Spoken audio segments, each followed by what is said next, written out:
Só esperar aparecer ali o aviso de que tá gravando, aí eu já começo. Pronto. Tá dando para ver, Felipe? Legal. Então, boa noite, boa tarde ou bom dia para quem estiver, dependendo do horário, quem estiver assistindo a nossa gravação. Eu sou a Débora e junto nessa gravação está o Felipe Crepaldi. Nós vamos apresentar para vocês o nosso seminário sobre a tendência pedagógica renovada, também chamada de progressivista.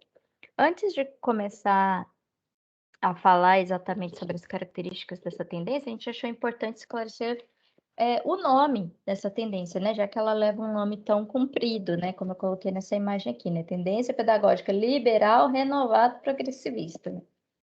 Quando a gente fala de tendência, eu vi uma explicação muito interessante falando que nós poderíamos pensar realmente em tendência de moda, né?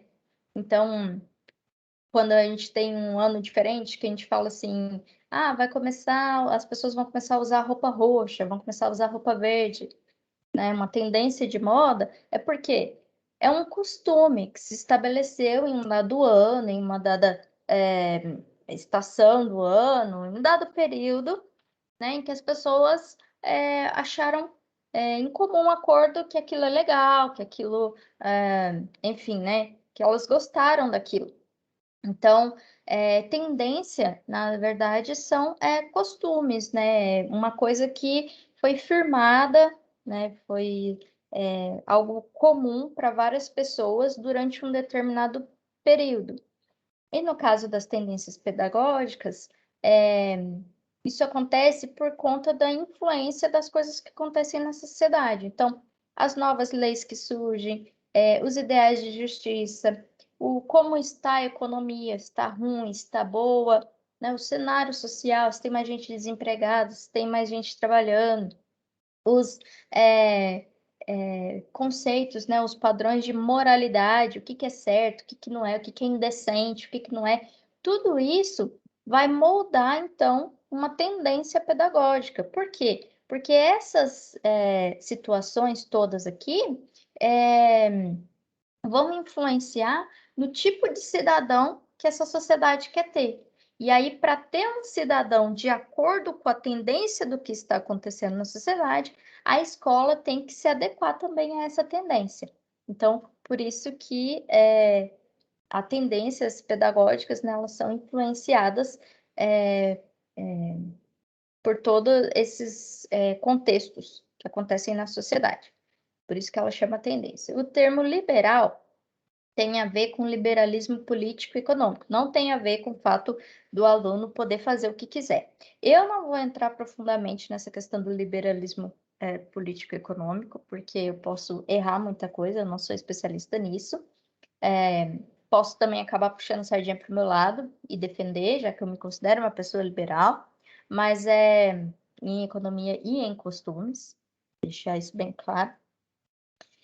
Mas no geral aqui para a questão da pedagogia tem a ver com o fato da tendência liberal colocar a escola como colocar a educação como um instrumento necessário para a adaptação dos indivíduos, dos cidadãos, aos valores e normas já existentes na sociedade. Então, é uma tendência pedagógica que ela tem como premissa assim, a manutenção do status quo. Ela tem como premissa, sim, fazer um indivíduo ativo na sociedade, mas que ele mantenha todas as relações de classes, de tudo o que já existe na sociedade.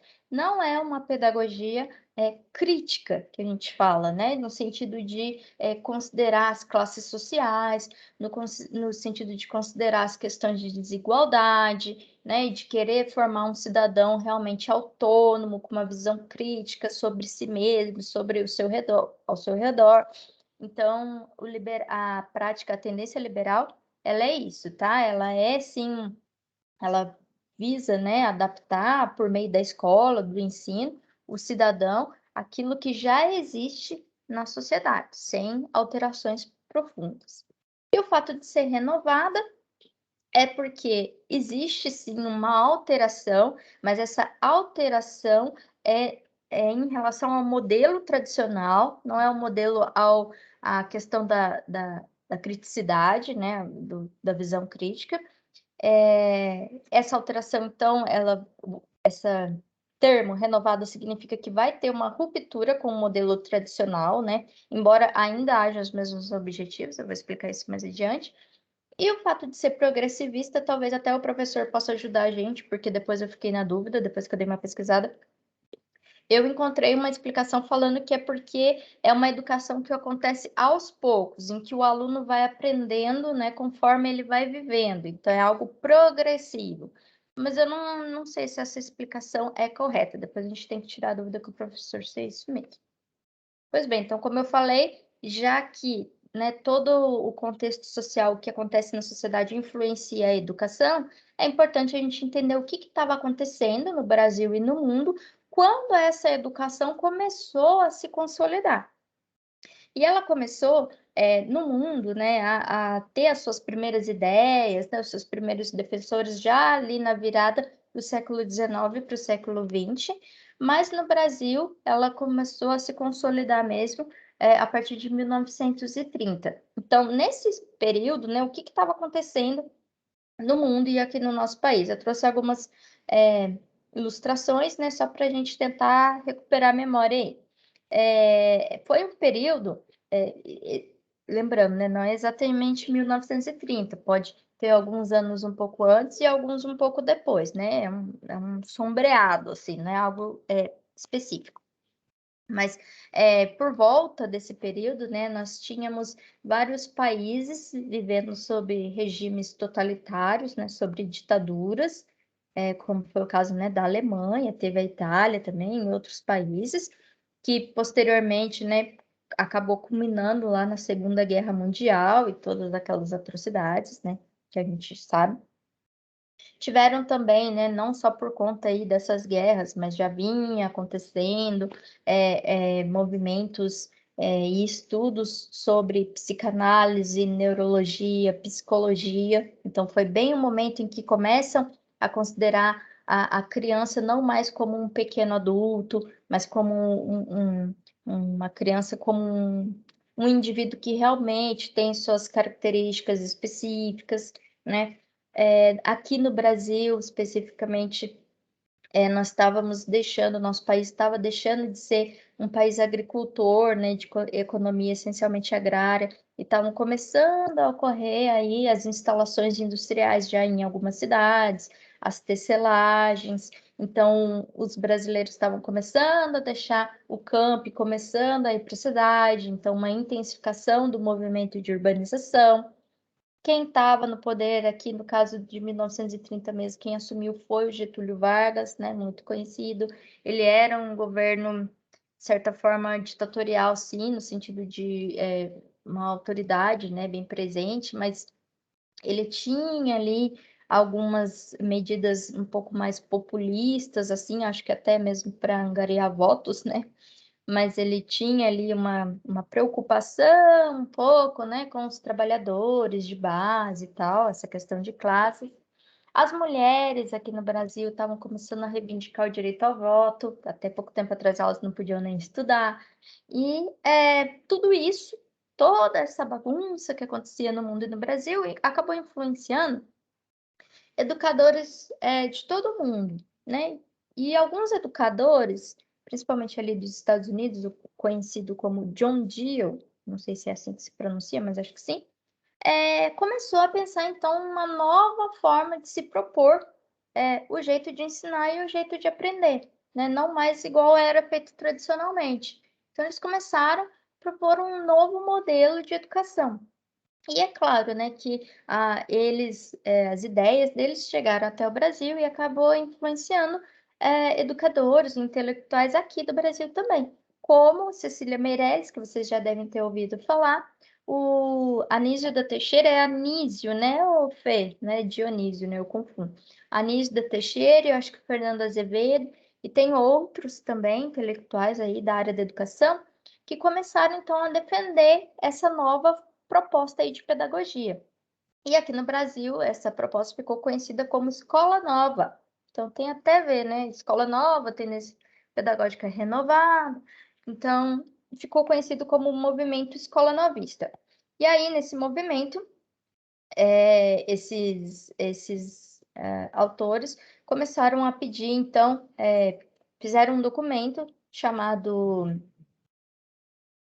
Os Pioneiros da Educação Nova. Como é, Fê? Isso, Não, a não Carta é dos Os Pioneiros, Pioneiros. né? É Tratado dos Pioneiros? Acho que é isso. Tratado dos Pioneiros da Escola Nova. Isso mesmo. É isso, né? Em que eles começaram a pedir o quê, então? Eles começaram a pedir que, para além do eruditismo, a escola começasse a proporcionar que o aluno lidasse, né? Que o aluno aprendesse a lidar com os problemas do cotidiano. Então, aquela coisa de filosofia, que é aquela coisa que existia lá na Grécia Antiga, de sentar e ficar conversando sobre os astros, sobre, enfim, né? A mente humana e tal, aquilo lá já começou a não ser visto assim com bons olhos se não tivesse ali uma aplicabilidade prática para a vida do indivíduo, né? Para que ele pudesse resolver os seus problemas ali do cotidiano.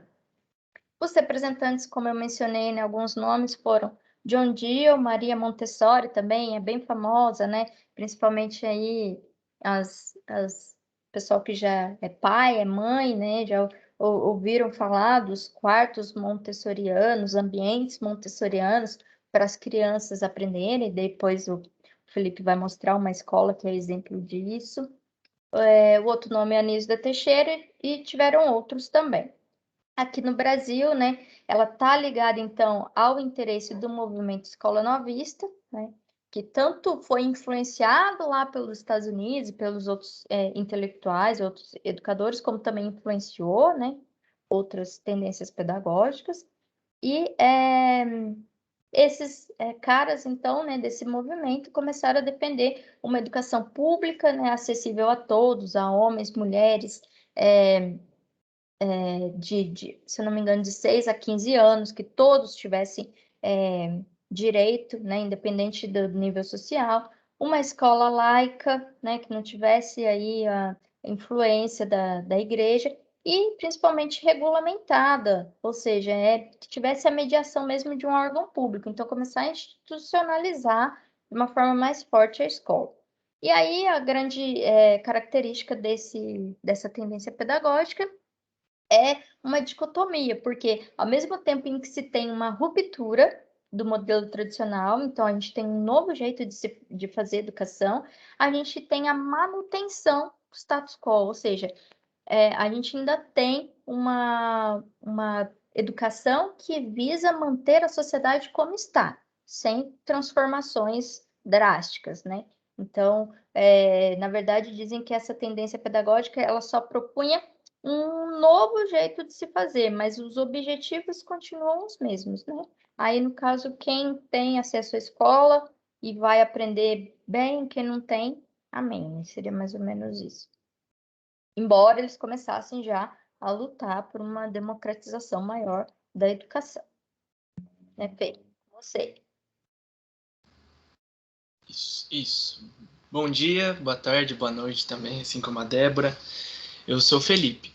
E para dar continuidade a todo esse contexto histórico que a Débora acabou de nos dar, eu venho aqui para apresentar os meios de ensino, o papel dos principais indivíduos dentro dessa tendência e dos meios, né?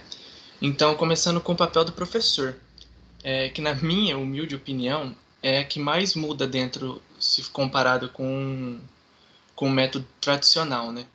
Já que o professor ele tá lá só para mediar o conhecimento entre a parte, ele faz a mediação entre o conhecimento e o aluno, coisa que é diferente do método tradicional, né? Já que no método tradicional o professor é o manda-chuva, é o comandante da turma, diz como fazer, como não fazer, e é simplesmente do modo dele, no geral, né? E ele está na sala de aula para simplesmente ser o facilitador, trazer informação para a criança e mediar essa informação. Já falando do aluno, ele tem o papel de buscar o conhecimento dentro desse sistema. Ele, sem se limitar, como muito acontece no método tradicional também, ele sempre busca o conhecimento, independente de como.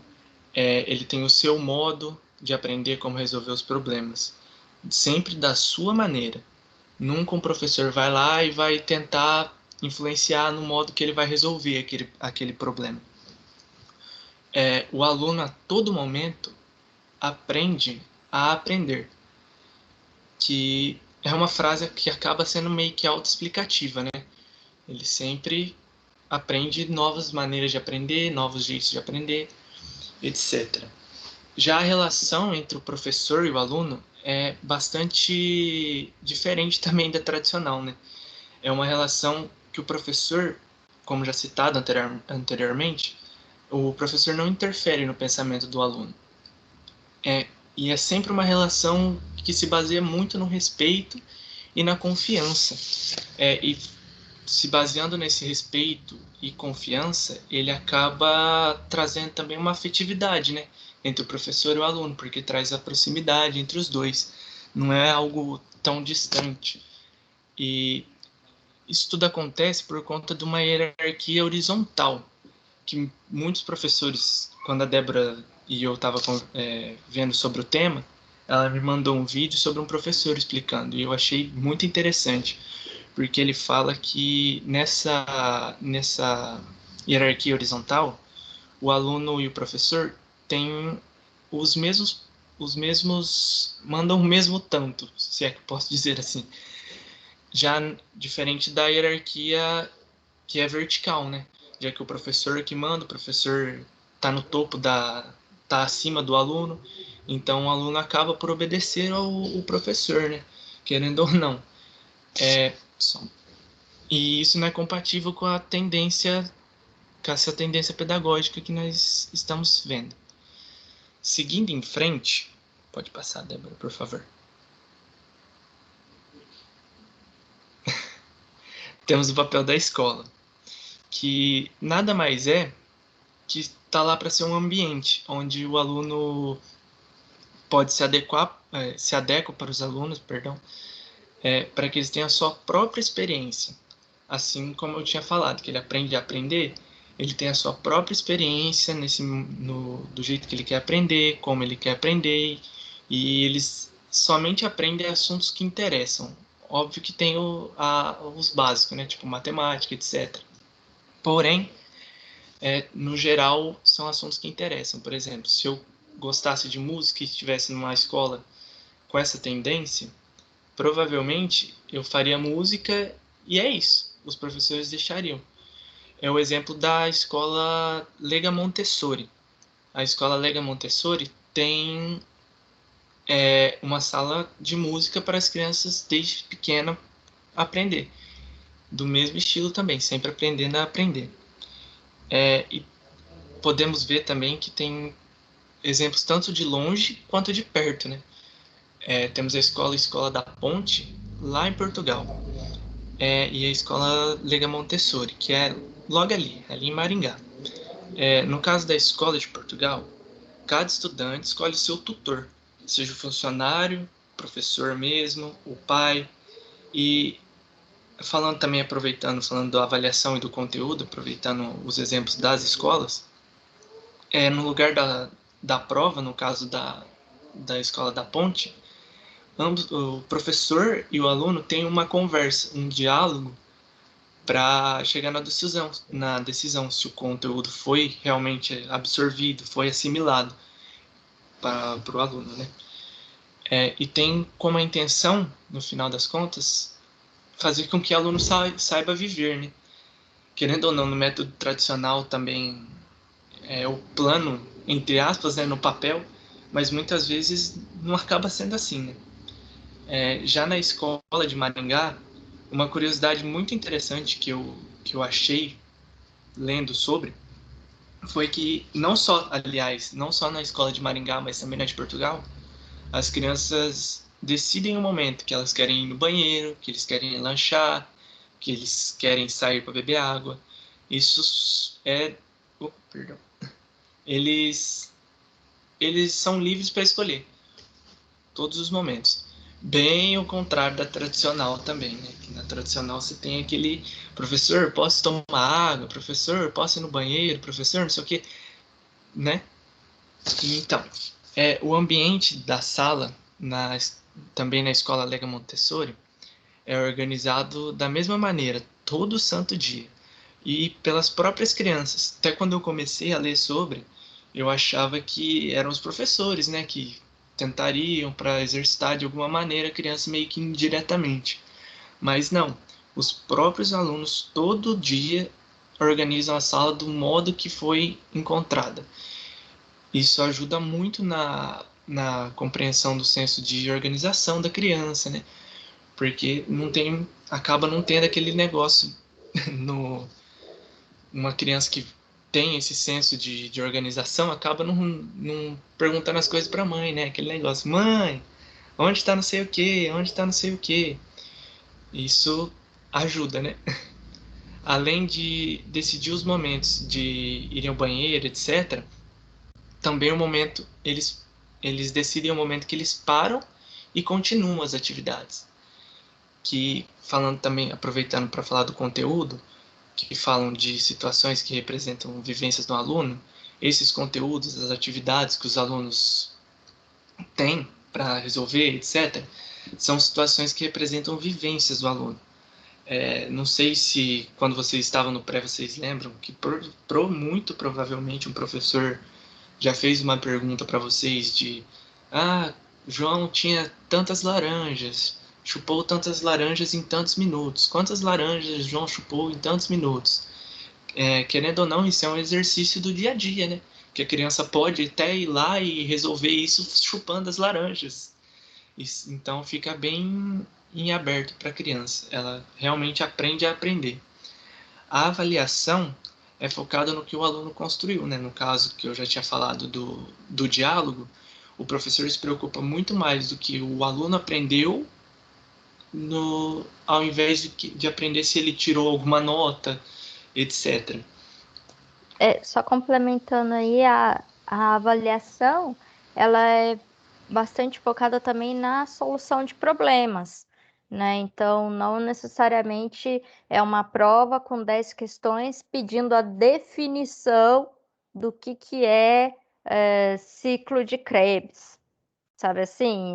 Não é algo tão assim voltado na decoreba de definição de características, mas é mais a pessoa entender o que pode afetar o ciclo de Krebs se o dela não estiver funcionando, né? O que pode acontecer com ela, se ela ficar sem respirar oxigênio, o que vai acontecer? Então, como, sei lá, diminuir gases de efeito estufa, né? Ou gases de efeito estufa, não, aí é exagerado, mas gases, por exemplo, monóxido de carbono, né? Que se entrar na nossa corrente sanguínea, né, no lugar do oxigênio, causa um monte de problema. Então, são esses detalhes, né? É mais importante entender isso do que decorar a definição do conteúdo, né? Do que foi perguntado. A Débora complementou. Eu não sei nem o que é ciclo de Krebs, tenho que estudar. Fala isso. Vou passar.